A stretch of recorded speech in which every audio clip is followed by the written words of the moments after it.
Ou ainda, qual é a mulher que, possuindo 10 dracmas e perdendo uma delas, não acende uma candeia, varre a casa e a procura diligentemente até encontrá-la?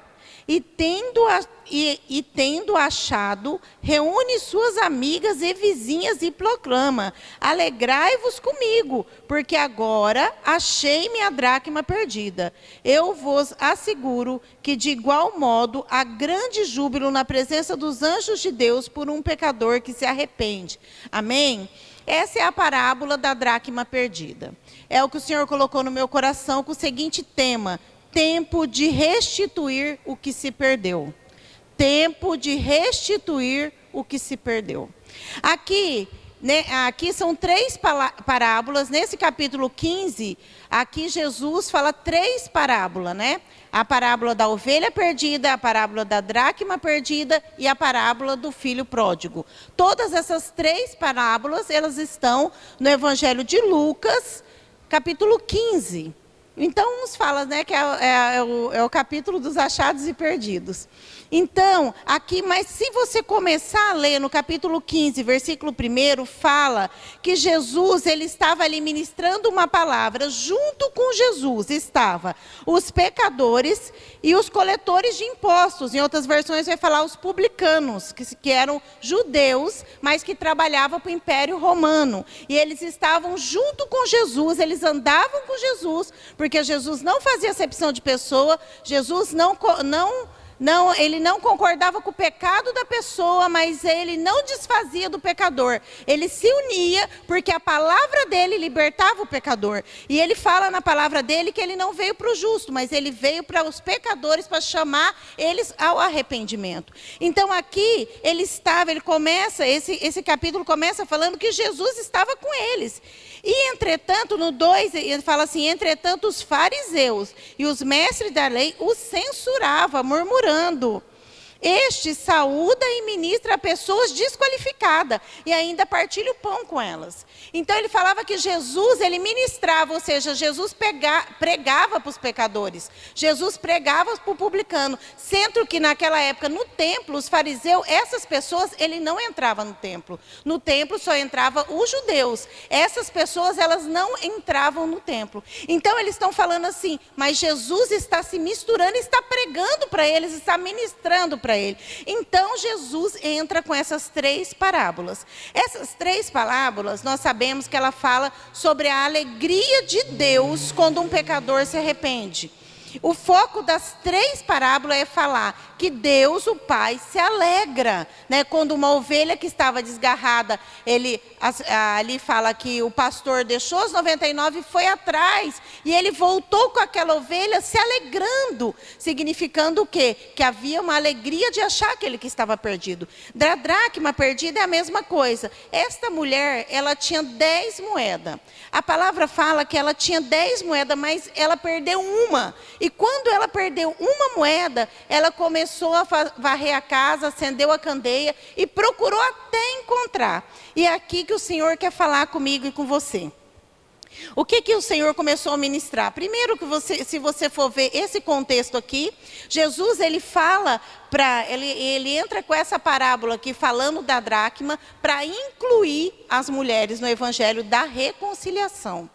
Por quê? Porque naquela época era só os homens que pregavam, naquela época era só os homens que oravam. Mas junto com Jesus, nós sabemos que as mulheres, a palavra diz que as mulheres serviam Jesus com seus bens e os seus serviços. E elas estavam aos pés de Jesus, porque nós vemos naquela passagem de Maria de Magdala, de Maria de Betânia, né? Maria, irmã de Marta, ela sentada aos pés do Senhor, estudando, prestando atenção na palavra de Jesus. Então, aqui é fato que Jesus deixava as mulheres também ouvir a palavra dele. Então ali ele estava quebrando o quê? Paradigmas. Ali ele estava quebrando tabus. Jesus, desde que veio e que começou o ministério dele, ele começa a quebrar preconceitos. Ele começa a pregar, tirar os tabus. Ele começa a tirar as religiosidades. Porque nós sabemos que os fariseus daquela época, o que eles faziam? Eles eram mestres da lei.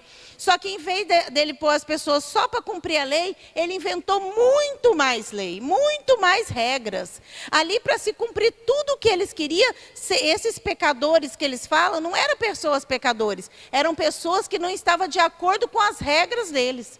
Para eles, para os fariseus, aquelas pessoas eram pecadores, porque não estava de acordo com o que eles achavam que era certo. Então, em relação ao conceito humano dos fariseus, aquelas pessoas eram pecadoras. E elas eram tratadas assim naquela época. Mas aqui, Jesus, ele quer incluir essas mulheres que estavam ali do lado dele. Ele fala essa parábola aqui para que as mulheres, na linguagem delas, entendessem que elas também foram chamadas para salvar almas. Que não seria só os homens que salvaria as ovelhas perdidas, que salvaria aqueles que eram pecadores. Não, as mulheres também iriam atrás. Então ele usa a linguagem que elas entenderiam. Nós sabemos que essa dracma aqui poderia ser um colar que ela tinha. Naquela época, fazia parte de um dote. Talvez a pessoa tivesse um dote ali, seriam 10 moedas. Poderia ser um dote que ela estaria guardando para o casamento. Poderia ser um colar de compromisso, porque naquela época as pessoas que ficavam noivo, o noivo dava para a mulher um colar que ela colocava ou no pescoço ou na cabeça, que tinha 10 dracmas. Ali indicava que aquela mulher era comprometida com o noivo. Então ela andava na rua, ela andava com aquele colar. Então por isso ele usa aquilo. Algo que para aquelas mulheres da época, elas entenderiam o valor. Porque se nós formos estudar, essa moeda aqui, ela valia, em termos material, ela valia o valor de um dia de trabalho. Ou seja, hoje ela não valeria muito, naquela época também não, porque era o valor de um dia de trabalho. E essa mulher tinha 10 moedas. Então, por que então ela estava com tanto empenho de achar uma que a perdeu, se ela ficou com 9? Mas Jesus, ele entra nessa linguagem porque ele sabia que as mulheres entenderiam o que ele estava falando. Que não era questão material, mas era uma questão sentimental. Não era só a questão de valor da moeda que elas estavam interessadas, mas para ela aquela moeda significava o dote. Para ela aquela moeda significava o compromisso, a aliança que ela tinha com alguém. Então ele usa essa linguagem para que as mulheres entendam. Mas o que o Senhor começou a falar comigo nessa parábola e você vai entender. Jesus ora para mulheres, ele fala na linguagem dela. Ele faz a inclusão das mulheres no ministério da reconciliação, que seria de salvar. A dracma, eu já falei, ela teria um valor de um dia de serviço. Mas o que me chamou a atenção nessa parábola, e o que foi isso que o Senhor me revelou, porque eu já ministrei essa palavra num outro tempo passado, e o Senhor tinha me falado sobre salvação de almas, e que nós também fomos incluídos neste ministério de salvação de almas. Mas quando, segunda-feira, o Senhor me deu esta palavra, Ele me deu com outro enfoque, e você vai entender o que o Senhor quer falar. Ele me falou que essa mulher perdeu essa moeda dentro da casa dela. Dentro da casa, ela perdeu algo que para ela era importante. Dentro da casa, ela se perdeu algo, ela não saiu da casa. Não entrou ninguém na casa, mas ela perdeu dentro da casa. E esse é o enfoque que eu quero falar nesta noite, amém? Aqui pode simbolizar as almas perdidas, como os nossos maridos, que talvez ainda não é crente. Os filhos, que talvez um dia foi crente e hoje se perdeu, ou que não são crentes. Aqui pode simbolizar essa dracma, como alguém que está dentro da nossa casa, mas ainda não foi encontrado por a salvação, por Jesus. Essa moeda, ela pode ter esse significado de alguém que nós estamos perdendo dentro da nossa casa. Nós estamos na igreja, nós estamos salvos, nós temos uma aliança com Deus. Nós temos a nossa vida, então, com Deus no altar. Nós demos a nossa vida para o Senhor, nós cremos que Ele é nosso Senhor, nós fizemos um pacto com Ele, uma aliança, nós batizamos nas águas do Espírito, nós estamos tentando levar uma vida de santidade de acordo com a palavra, por quê? Porque nós queremos ir morar no céu, nós queremos ganhar a salvação da vida eterna, amém? Porque a palavra diz que nós estamos nesse mundo de passagem, porque a nossa pátria não é aqui, ela é celestial. A partir do momento que eu encontro com Jesus, a partir do momento que eu se torno filha de Jesus, filha de Deus, eu tenho, a minha herança, ela é celestial. Eu espero entrar no reino de Deus. É para isso que nós convertemos. É para isso que nós aceitamos Jesus, porque nós nos convencemos que existe sim uma vida eterna e nós queremos ir para lá. Mas o Senhor começou a falar comigo das coisas que nós estamos perdendo dentro da nossa casa. O que então você tem perdido dentro da sua casa? E o Senhor começou a falar que dentro da nossa casa é o lugar onde nós vivemos os maiores momentos mais felizes das nossas vidas. Os momentos de maior felicidade, o momento de mais importância na nossa vida, nós vivemos dentro da casa. Não é no serviço, não é em outro lugar, não é na casa de um amigo, não é no lugar do trabalho. Os momentos mais importantes da nossa vida são vividos dentro da nossa casa. É dentro da nossa casa que nós amamos os nossos maridos, é dentro da nossa casa que nós cuidamos dos nossos filhos, é dentro da nossa casa que nós cuidamos dos nossos bens. Dentro da nossa casa nós fazemos os planos para o futuro, nós fazemos planos, o que nós vamos fazer, nós sonhamos, nós deitamos na cama e sonhamos. Olha, eu quero fazer isso, eu quero construir uma casa, eu quero fazer isso na minha vida espiritual. Dentro da casa nós vivemos os momentos mais felizes da nossa vida. Mas também é dentro das nossas casas que acontecem os maiores traumas na vida das pessoas. Os abusos geralmente são dentro da casa, não são nas escolas, são dentro da casa, com pessoas próximas da família que é usada para abusar de criança. Nós sabemos disso. São dentro da casa que a pessoa que era tão feliz na infância recebe uma seta, às vezes do próprio familiar. E ela começa a criar dentro dela um sentimento de rejeição, um medo de fazer uma coisa nova, um medo de avançar, um medo de tentar fazer algo e não dar certo, um medo de trabalhar, entrar num lugar de serviço e não dar certo. Então ela cria um medo, é dentro da casa, não é fora da casa. Então o Senhor começou a falar no meu coração, é dentro da casa que nós vivemos as maiores frustrações. É dentro da casa que, dependendo da criação que a pessoa tem, ela traz as marcas mais profundas. É dentro da casa que se envolve muitas vezes na idolatria. Nós fomos criados, muitos de nós não fomos criados em lar cristão, mas fomos criados em lar idólatras. E dentro da casa, então, nós aprendemos a idolatrar outros deuses. Dentro da nossa própria casa. Dentro da nossa casa, que muitas vezes nós passamos pelos piores momentos da nossa vida.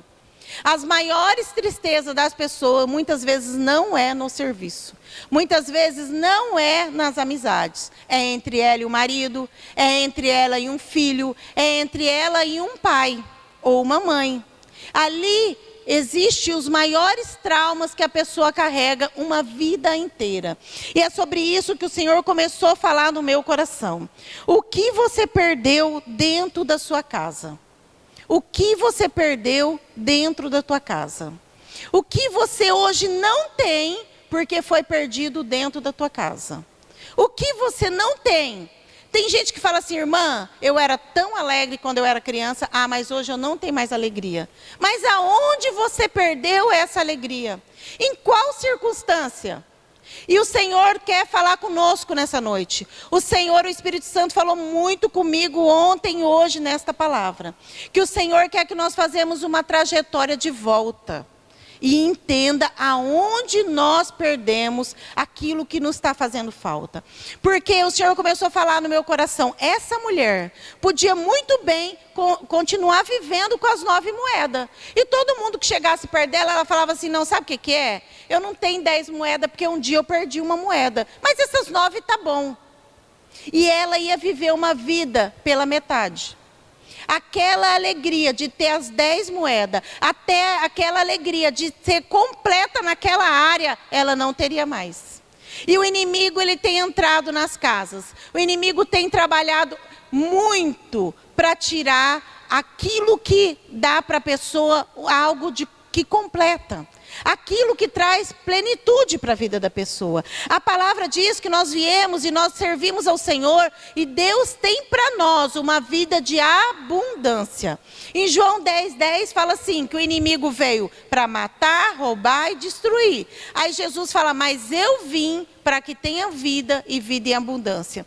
Essa vida em abundância que Jesus está falando é abundância em todas as áreas. Ela é na área material, ela é na área da saúde, ela é na área sentimental, ela é na área espiritual, ela é na área financeira. Ela inclui uma abundância em todas as áreas. E muitas vezes nós ficamos como essa mulher. Essa mulher, ela não se conformou de perder uma moeda. E o que o Senhor falou comigo é que tem gente que está se conformando em viver com coisas que perdeu no meio do caminho. Só que Deus, Ele é poderoso para nos restituir.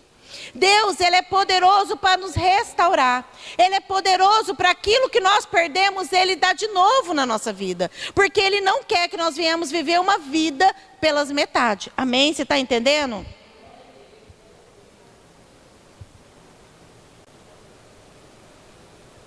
E a palavra que Deus falou para mim é que essa mulher decidiu não levar uma vida incompleta.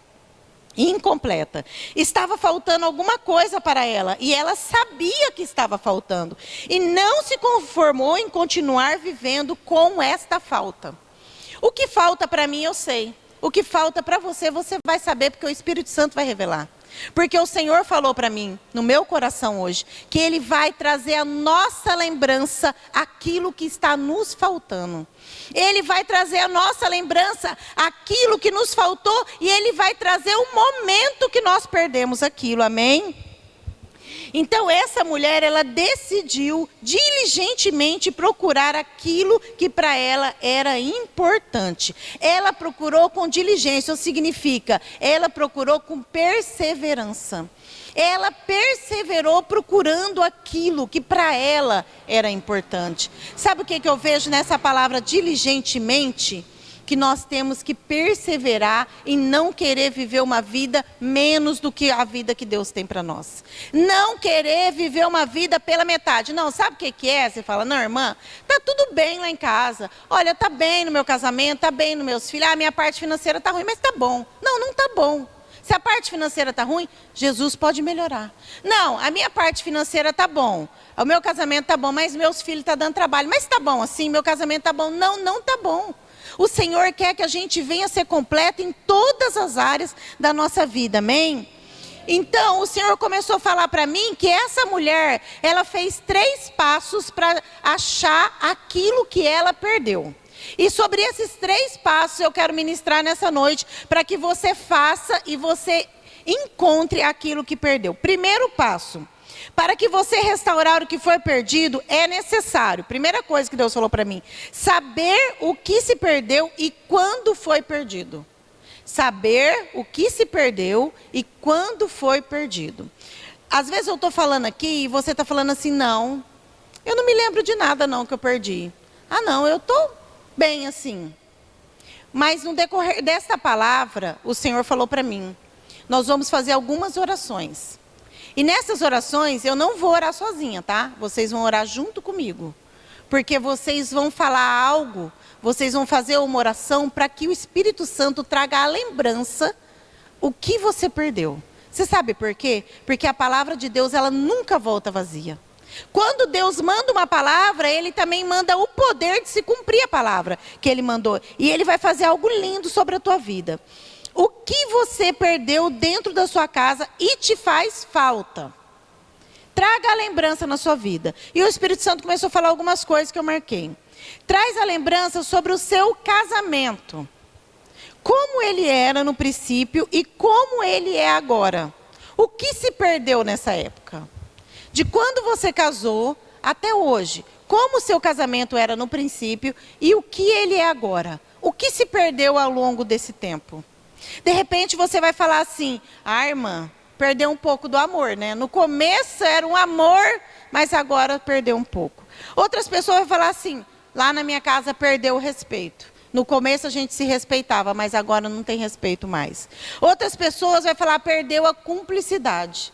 Nós éramos cúmplices, fazíamos tudo junto, mas agora cada um está para o seu lado. Ele faz as coisas dele e eu faço a minha. Perdeu o quê? A unidade do casamento, perdeu a cumplicidade, perdeu a comunhão. Algumas pessoas vão trazer a lembrança que se perdeu no longo da vida o desejo que um tinha pelo outro. Às vezes no começo tinha um desejo maior, agora nem tanto. E o Senhor vai começar a ministrar no seu coração. Se perdeu a vontade de sonhar coisas juntos. No começo, a pessoa fazia tantos planos junto com o marido, sentava e ficava horas fazendo plano. Ah, nós vamos fazer uma casa, ah, nós vamos fazer isso, nós vamos fazer... Agora não sonham mais junto. É uma perda. Perdeu o sonho juntos. Agora cada um tem seus projetos individuais. Isso aqui o Senhor foi me revelando. Porque quando o Senhor me dá uma palavra, eu fico dias meditando nela e eu falo, Senhor, eu quero que o Senhor me revele a aplicação dessa palavra, para que as pessoas entendam. E o Senhor começou a me revelar. Tem muitas coisas que se perdem no casamento. Algumas vezes as pessoas perderam a confiança no marido.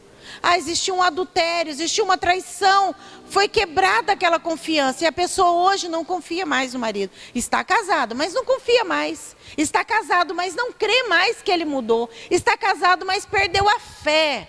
E como tem gente perdendo a fé na salvação do marido. Ah, mas eu já orei tanto, faz tantos anos que eu oro. Ah, eu acho que meu marido não vai ser salvo. Não, não tem mais jeito. Então, o que ela perdeu? A fé que Deus pode fazer uma obra no casamento dela, amém? Traz à sua lembrança o que se perdeu nos relacionamentos com seus filhos. Ou quem não é casado, com seus pais, com seus irmãos de sangue. Como era o seu relacionamento com ele ao longo dos anos e como é o seu relacionamento com ele hoje? Como era o seu relacionamento com os filhos? Há 1 ano atrás, há 2 anos atrás, há 10 anos atrás. Você fala, irmã, nossa, há 5 anos atrás eu tinha tanta comunhão com meu filho, mas um dia aconteceu um fato. Esse fato é que o Espírito Santo vai trazer no seu coração agora. Ele vai trazer na sua mente, para que você ore sobre isso. Não, aconteceu um fato. Ah, foi um dia que teve uma briga lá em casa, e meu filho, eu falei algo para o meu filho, eu senti que aquele dia rompeu. Aquela comunhão que a gente tinha, não temos mais. É isso que Deus quer restaurar nessa noite. Amém? Às vezes você pode pensar que foi uma pequena perda. Algumas pessoas podem te falar que é uma pequena perda. Ah, não tem nada a ver. Você continua conversando com seu filho, ele continua dentro da sua casa. Está tudo bem. Só que para você, aquilo que perdeu era importante. Vocês estão entendendo? Para aquela mulher, aquela moeda era importante. Eu sei o que é importante para mim. Tem coisas que é importante para mim que de repente para a irmã não é importante. Ela fala, ah, para mim tanto faz. Se meu marido me trata assim, tudo bem para mim. Para mim não é importante. Mas para outra pessoa, aquilo é importante. Então, cada um vai trazer à mente, o coração, o que é importante para você. O que você quer que o Espírito Santo hoje restaure sobre a tua vida. Se você fosse fazer uma oração e falar, Senhor, eu quero restaurar isso na minha vida, o que você queria restaurar hoje? Pode ser uma coisa e pode ser várias coisas. Porque Deus, Ele é fiel, amém? Porque essa comunhão que foi quebrada com o filho, ela traz para você uma tristeza. Às vezes a pessoa tem uma tristeza, tem uma depressão, tem uma angústia, tem uma ansiedade, ela não sabe de onde saiu. Isso não saiu do nada. Ele tem um foco. Ele tem uma raiz. Esse problema tem uma raiz. E é na raiz do problema que o Senhor quer tratar, amém? Porque é a mesma coisa de você pegar uma árvore que está cheia de problema, né? De purgão. E você ali jogar algo por cima. Só que a raiz dela está contaminada. Se você não tratar a raiz da árvore, você sempre vai tentar tratar só as folhas, tentar tratar só os frutos. Tem um livro que eu estava lendo, eu terminei, do Charles Spurgeon, que fala Diante da Porta Estreita. Um livro muito bom. E no livro dele, tudo que ele fala, ele cita um exemplo. Tipo uma história, para que entenda, como se fosse uma parábola. E tem uma das partes que ele está explicando sobre tirar o pecado da vida de uma pessoa para viver algo novo. Então ele fala assim, que tinha uma árvore, e no livro está até a figura da árvore. Uma árvore muito bonita, que dava muito fruto. Mas teve uma trepadeira que foi subindo nessa árvore e tomou toda essa árvore. E ela ficou toda cheia de era. Em volta de todos os galhos dela tinha era. Então essa árvore parou de ter frutos, parou de frutificar. Começou a ficar uma árvore debilitada. Então o homem chama o jardineiro e fala assim, ó, eu quero que você cuide dessa árvore aqui para mim. Você tem como você cuidar dela, pôr aí alguma coisa nela para ela voltar a ter vida? Aí o jardineiro fala, não, tem jeito sim, eu vou fazer, ela vai voltar a ter vida, vai voltar a frutificar. Daí ele fala assim, só que tem um porém, você não pode tirar a era dela, a era tem que continuar nela. Aí o jardineiro fala, não, se não tirar a era não tem jeito, porque a era está matando a árvore. Então tem coisas nas nossas vidas que nós não frutificamos, porque tem coisa dentro de nós que é uma erva daninha. Eu preciso arrancar, e às vezes o Espírito Santo quer trabalhar comigo, eu falo assim, não, o senhor pode trabalhar comigo, mas essa parte aí eu não deixo tocar. Então é igual, ele deu esse exemplo, se o jardineiro, se o homem, o dono da árvore, não deixar tirar a era, ou seja, o que está sufocando, o que está matando a árvore, não adianta ele pôr nenhum tipo de adubo na árvore, que ela não vai vingar. Então na nossa vida é assim, e por isso que o Senhor está mandando essa palavra, para nós começarmos a tirar de dentro de nós aquilo que não convém, para nós sermos cheios do Espírito Santo de Deus, amém? Amém? Agora você traz a lembrança, o que você perdeu na sua vida espiritual. O que você enterrou de talento? Por que você perdeu muitas vezes o ânimo de fazer a obra? A unção que você tinha no começo é a mesma que você tem hoje? É mais ou é menos? O amor que você tinha por almas, o amor que você tinha por fazer obra, o amor que você tinha por louvar, o amor que você tinha até por limpar a igreja, é o mesmo ou diminuiu? Eu quero trazer uma palavra que o Senhor colocou no meu coração, as meninas colocam aí, Apocalipse, capítulo 2, versículo 4.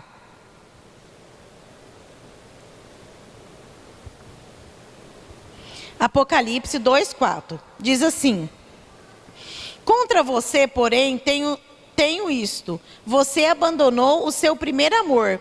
Lembra-se de onde caiu. Arrependa-se e pratique as obras que praticava no princípio. Se não se arrepender, virei a você e tirarei o seu candelabro do lugar dele.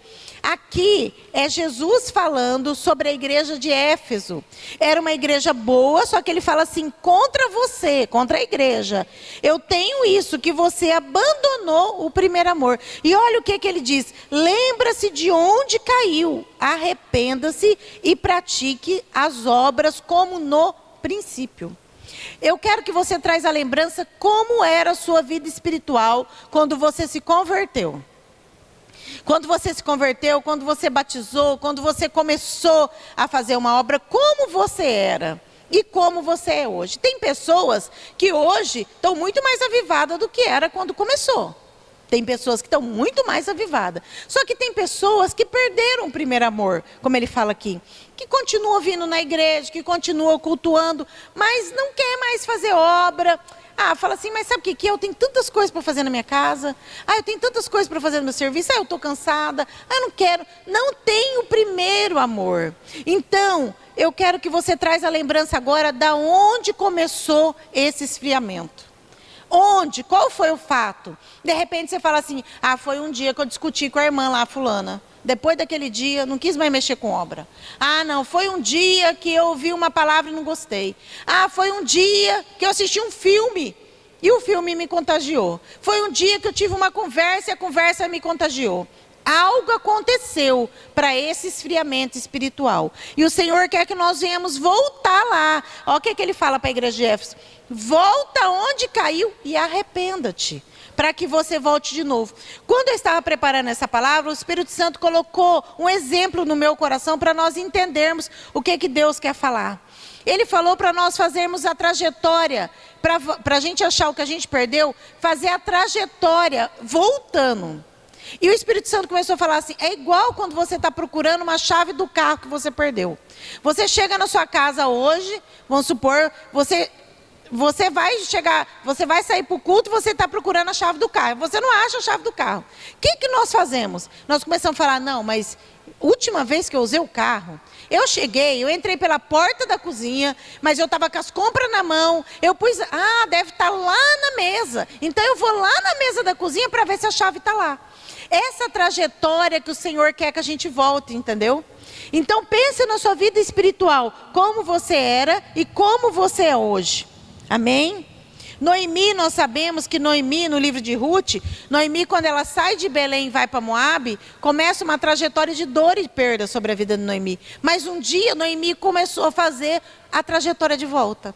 Quando ela começa a fazer a trajetória de volta e chega em Belém, ali houve a restauração de Noemi. E o Senhor colocou no meu coração, para essa palavra nós fazermos diferente.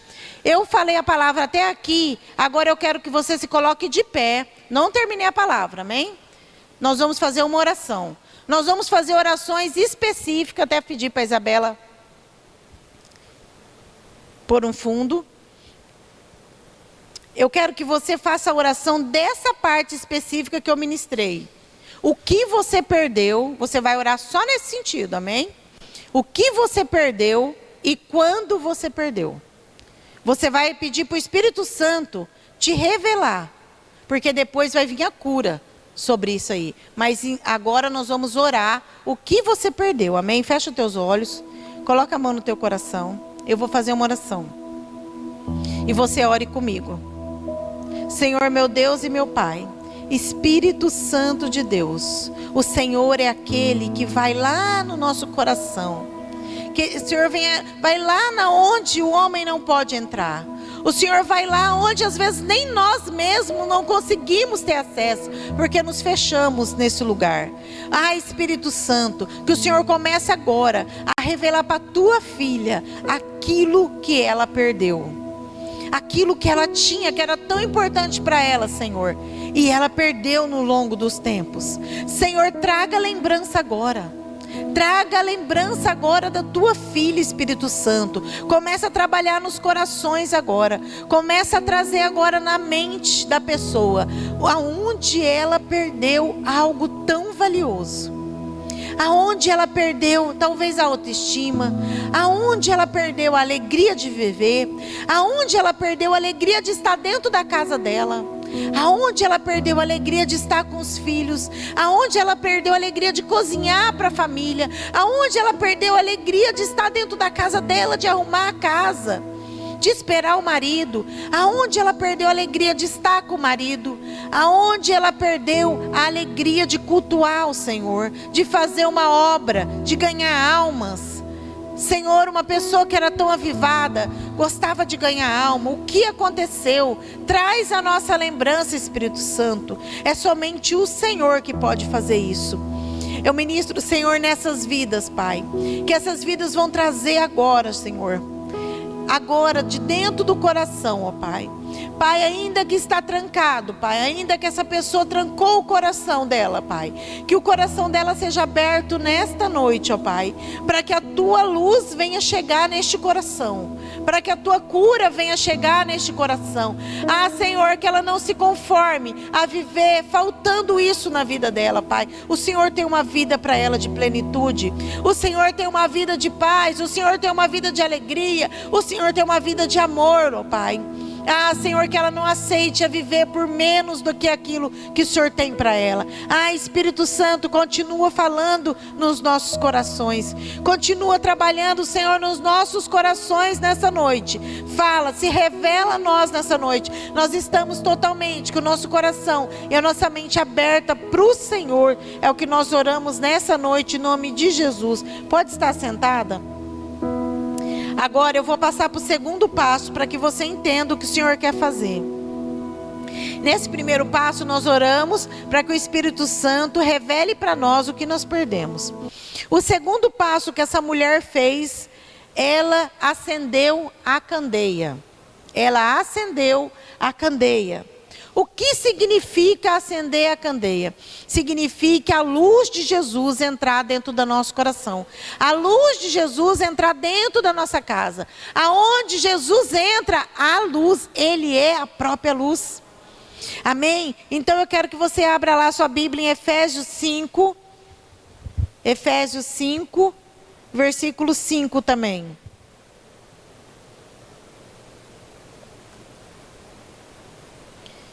Pode ser no 6. Porque no outro tempo eras treva, mas agora sou luz no Senhor. Andai como filhos da luz, porque o fruto do Espírito está em toda bondade, justiça e verdade, aprovando o que é agradável ao Senhor. E não comuniqueis com as obras infrutíferas das trevas, mas antes condenai-as, porque o que eles fazem oculto, até dizê-lo, é torpe. Mas todas estas coisas se manifestam, sendo condenadas pela luz, porque a luz tudo manifesta. Por isso diz: desperta tu que dormes, e levanta-te dentre os mortos, e Cristo te esclarecerá. Aqui, essa palavra em Efésios está falando, mas todas essas coisas se manifestam sendo condenadas pela luz, porque a luz tudo manifesta. Quando essa mulher acendeu a candeia, as trevas saíram da casa dela, porque nós sabemos que naquela época as casas não tinha janela, só tinha uma porta. Então as casas eram escuras, mesmo de dia. Então Jesus usa que ela acendeu a candeia, ou seja, ela trouxe luz. O que é essa luz para nós? Jesus fala em João 8, eu sou a luz do mundo. Quem me segue não andará em trevas, mas terá a luz da vida. Essa luz é Jesus. É Jesus morando dentro da nossa casa. É Jesus morando dentro do nosso coração. A palavra em Salmo, nós estamos no 119, Salmo 119 aqui. Salmo 119, 105 diz assim: lâmpada para os meus pés é a tua palavra e luz para o meu caminho. Quando no Evangelho de Mateus, quando Jesus sai daquela tentação no deserto, e ele vem em espírito, Mateus 4,16 diz assim: e o povo que jazia nas trevas viu uma grande luz, e aos que estavam detidos na região da sombra da morte, a luz raiou. Jesus, ele é a brilhante estrela da manhã. Jesus é a nossa luz. Sem Jesus, nós não vamos achar aquilo que nós perdemos. É Jesus dentro do nosso coração. Eu não conheço todas, mas se você ainda não se rendeu aos pés do Senhor, se você ainda não fez uma aliança com Jesus, se você ainda não aceitou Ele como seu único Salvador, é momento de você aceitar. Você só vai achar o que você perdeu quando Jesus estiver direcionando os seus passos. Olha aqui que ele fala: eu sou a luz, quem me segue, não anda nas trevas, mas terá a luz da vida. Nós precisamos seguir os passos de Jesus. Essa luz que essa mulher acendeu, essa candeia, ela é o próprio Jesus. A palavra diz que Jesus está na porta e bate. Se alguém ouvir a voz dele e abrir a porta, ele entrará. Então Jesus nessa noite, sobre essa palavra, ele está falando: deixa eu entrar na tua casa, deixa eu entrar na tua vida, deixa eu entrar no teu casamento, deixa eu entrar nessa estrutura entre você e seu filho, deixa eu entrar dentro do teu emprego com você, deixa eu entrar no seu ministério. Jesus, ele tem que entrar em nós, nós temos que resplandecer a glória de Deus. Não é só o momento, eu estou na igreja, Jesus está comigo, lá no meu serviço não está mais. Eu estou na igreja, Jesus está comigo, lá na minha casa não está mais. É uma vida. Por que os cristãos, eles foram chamados de cristão na Bíblia? Porque eles se pareciam com Cristo. Eles falavam igual Cristo falava, eles oravam igual Cristo orava, eles tinham o poder que Jesus tinha. Então eles foram chamados de cristão porque eles se pareciam com Cristo. O que eu vejo nisso aqui, quando Jesus verdadeiramente morar dentro de nós, e Ele for o nosso Senhor, Ele não for só o nosso Salvador, mas Ele for o governo da nossa vida, nós vamos parecer com Cristo. Nós vamos resplandecer a glória de Deus. Moisés, quando ficou 40 dias em cima do monte, que ele desceu, a face dele brilhava, resplandecia, porque ele estava perto daquele que era a própria luz, a ponto das pessoas olhar para Moisés e não poder fitar os olhos nele, dele ter que pôr um véu. Nós sabemos que Paulo, no caminho de Damasco, uma luz raiou, era Jesus. Ele não podia ver aquela luz, ele só viu a luz. E a voz que falou: Saulo, Saulo, por que me persegues? Nós sabemos que Saulo ficou 3 dias cego, para depois, Ananias ir ali na casa dele orar e cair as escamas dos olhos dele e ele voltar a ver. Mas por quê? Porque ele já era cego e não sabia que era cego. Quando nós não temos Jesus, nós andamos como cego nesse mundo. Nós tropeçamos, nós caímos, nós fizemos decisões erradas, nós casamos com a pessoa errada, educamos os filhos da forma errada, nós vamos trabalhar, aquilo não dá certo porque nós estamos cegos. Quem não tem Jesus anda cego, porque anda nas trevas. Essa é a verdade da palavra de Deus. E muitos ignoram essa verdade. A pessoa fala, não, eu não tenho Jesus não, mas eu sou uma pessoa boa. Ixi, eu nunca matei, nunca roubei, eu vou para o céu. Mas a verdade é que nós temos que ter Jesus como nosso Senhor. Essa é a luz, amém? O segundo passo, então, é acender a candeia, trazer Jesus para morar dentro do seu coração. E o terceiro passo que essa mulher fez foi varrer a casa.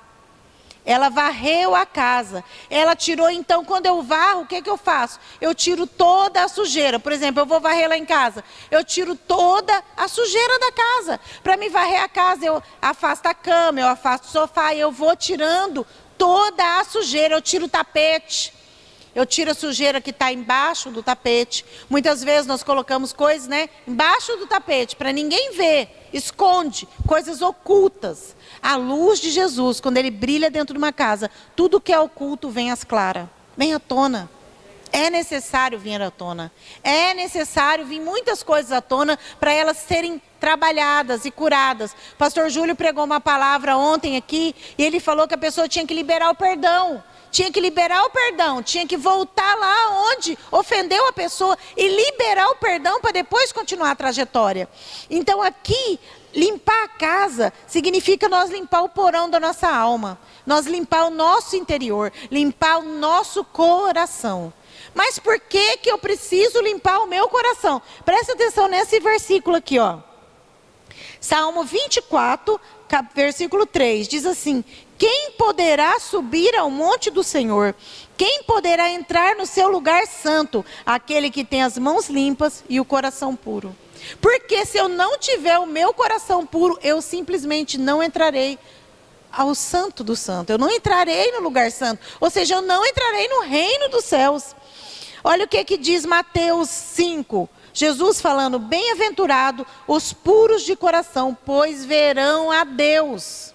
Nós precisamos limpar o nosso coração. Salmo 51:10, Davi falando, cria em mim, ó Deus, um coração puro e renova em mim um espírito reto. Salmo 51 é o salmo de confissão, de arrependimento de Davi. Davi errou, cometeu adultério, Davi matou, Davi cometeu um pecado. Como diz, um pecadão, né? Não tem pecado nem pecadinho. Mas ele cometeu um pecado atrás do outro pecado.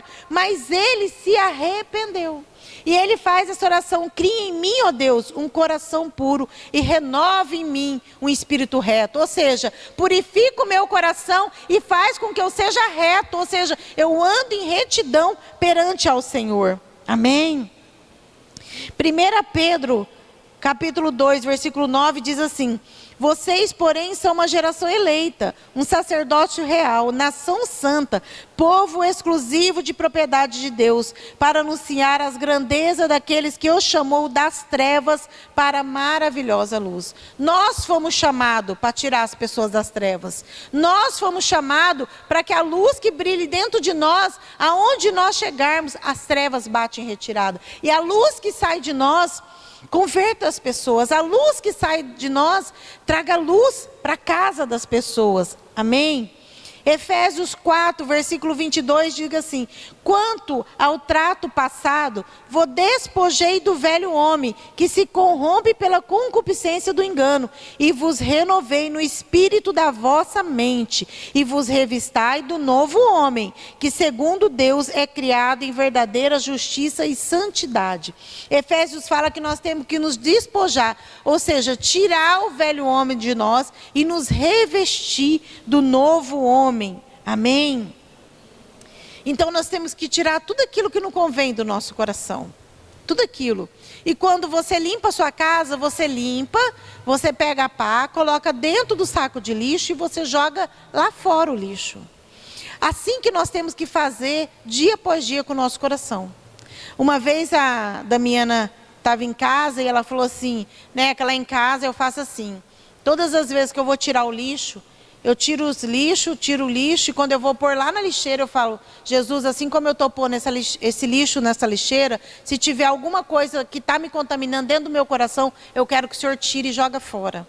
Ela fala, eu faço essa oração todo dia, porque todo dia vem seta sobre a nossa vida. Todo dia acontece um fato que nos magoa, todo dia acontece um fato que pode trazer sentimento de desprezo na nossa vida, sentimento de incapacidade, sentimento de medo, sentimento que não é respeitada pelo marido. Então esse tipo de sentimento, ele vai criando dentro da pessoa como se fosse um lixo dentro do coração, coisas ruins dentro do coração. E essas coisas ruins traz o quê? As tristezas, a depressão, a ansiedade, a angústia, o descontentamento com a vida. Amém? Mas o Senhor tem um novo tempo para nós, você crê? Eu quero, para encerrar, que você abra sua Bíblia lá em Malaquias. E nessa parábola, o que termina falando? E quando ela encontrou a moeda, ela reuniu as amigas e vizinhas e proclama: alegrai-vos comigo, porque achei a minha dracma perdida. Quando você conseguir achar aquilo que você perdeu, isso vai ser para você motivo de muita alegria. Eu quero que você abra sua Bíblia lá em Malaquias, é o último livro do Antigo Testamento, Malaquias, capítulo 3.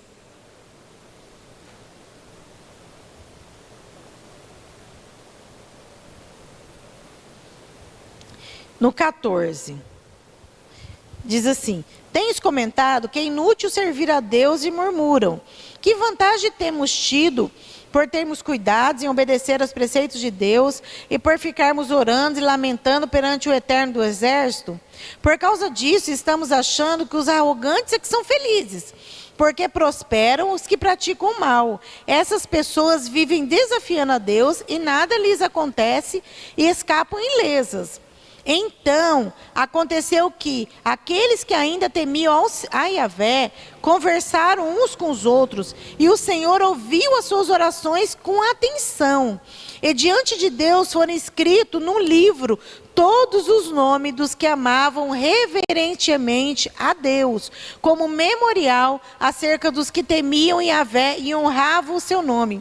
Portanto, eis que naquele dia que preparei, quando eu agir, declara o Senhor dos Exércitos, eles serão o meu tesouro particular. Eu terei compaixão deles como um pai tem compaixão do filho que lhe obedece. Então, vereis outra vez a enorme diferença entre o que justo e o maldoso, entre os que servem a Deus e os que não servem. Pois, com toda a certeza, vem o dia em fogo ardente mais do que uma fornalha. Todos os arrogantes e todos os maldosos queimarão como palha seca na fogueira. E aquele grande dia vem se aproximando depressa. Não sobrará raiz nem rama algum, assevera o Senhor dos Exércitos. Esse é o versículo que eu quero deixar para vocês. Todavia, para vós, todos quanto amam reverentemente o meu nome, nascerá o sol da justiça, trazendo cura em suas asas. E vós havereis de sair saltando de alegria, como bezerro solto no curral. Amém? E vós, os que amam reverentemente o meu nome, nascerá o sol da justiça, trazendo cura em suas asas. Para nós que amamos o Senhor, a cura. O Senhor quer mostrar para nós, aqui ele fala assim, e outra vez verás a enorme diferença daquele que é justo e daquele que não é justo, daquele que obedece e daquele que não obedece. O Senhor quer mostrar para mim e para você que vale a pena amar Ele, porque Ele tem cura para nós, amém? Coloca a mão no teu coração, fecha os teus olhos. Senhor meu Deus e meu Pai, obrigado por essa palavra ministrada nessa noite, Senhor. Pai, nós queremos realmente, Senhor, entender os teus mistérios. Nós queremos realmente ser curadas nessa noite. Nós queremos ser curadas de conceitos e preconceitos, ser curadas de valores, de coisas erradas, de coisas que nós trazemos, talvez até da infância, Pai, mas que não agrada o teu coração, Pai. Nós queremos ser libertas, Senhor, das idolatrias que ainda tem dentro do nosso coração. Nós queremos ser curadas das feridas feitas por homem, das feridas feitas por nós mesmos, por atitudes e direções erradas que nós tomamos. Pai, nós queremos que a tua cura venha sobre a nossa vida nessa noite. Fala conosco, Jesus. Espírito Santo de Deus, o Senhor tem liberdade nessa noite. Fala em cada coração que está aqui, cada palavra que foi lançada, Pai, pelo reino das trevas e que contaminou contaminou o coração, contaminou a mente, trouxe peso, Senhor, trouxe medo, trouxe, Senhor, um sentimento de tristeza, trouxe, Senhor, uma desesperança, trouxe um sentimento de inferioridade, um sentimento de incapacidade. Pai,